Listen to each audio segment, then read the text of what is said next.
Benz, 1966 Dodge Charger. Chad is the most amazing man I've ever met in my entire life. And I don't say that just because he's my husband. He really, truly is. He works 40 plus hours a week. On the weekends, he created the Youth Builders of Missouri program. He takes these foster children and tries to teach them things before they age out of the system so that they know how to have a skill that will help them out in the working world. He has made me a much better person just by knowing him. In the 3 years that we've been together, he has made me 10 times the person I ever was before I knew him. For years, he's wanted to come up with an idea to put something in place to teach these children a trade. He's an extremely talented woodworker. He used to have his own woodworking business on the side of his 40-hour plus week job that he has. And he did it because he loved it. So he wanted to go out and teach them. We recruited other friends of ours from the community that own businesses that will come and talk to these kids during a workshop that we put together. We're in the process of trying to get all the dominoes lined up because we are putting our own financial funds into this. You know, it's not supported by the state. We've got no grants or anything like that, and we're doing it with our own money. That's why this has not been done yet. This car meant a lot to him when he finally got the chance to go buy this car. And he talked so much about his dreams and what he wanted to put into it and whatnot.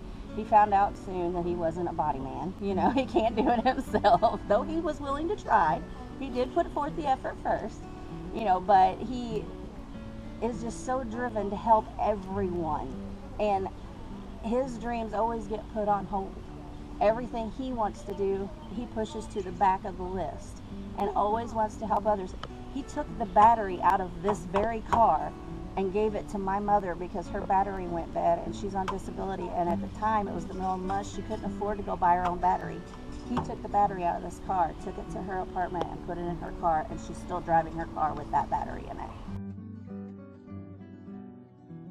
So he's always taught me to put other people first, so like literally, like I can name you probably 25 people that he puts first before himself and obviously before his car. So I feel like he never takes the time to put himself first or like his extra wants or extra needs first. I don't know if he told you about like this like boys home that he works at, like outside of work he does volunteer work where he's working with a boys home out of Leadwood, and like he does that over like his own spare time of like, you know, working on his car, going fishing. He's there every Saturday at 8 a.m. with those boys, and like he's always putting them first. Or like if I'm like, oh dad, my car broke down or I've got a flat, like he'll leave work to come help me or my sister or my brother. So like he never puts himself or like his extra wants or needs first. Well, the car was like the first like big purchase my dad made after he got his divorce. Like that was kind of like a, long story short, like a really bad part in his life, and it took him a long time to like get financially stable and save a whole lot of money to buy the car. And I remember him texting me like,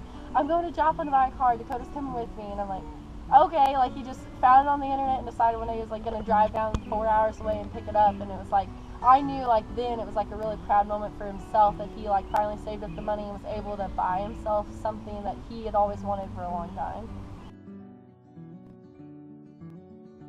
He wanted to fix it up, and had the money put up for it, and little by little he just gave it away to the youth program he operates for the foster kids.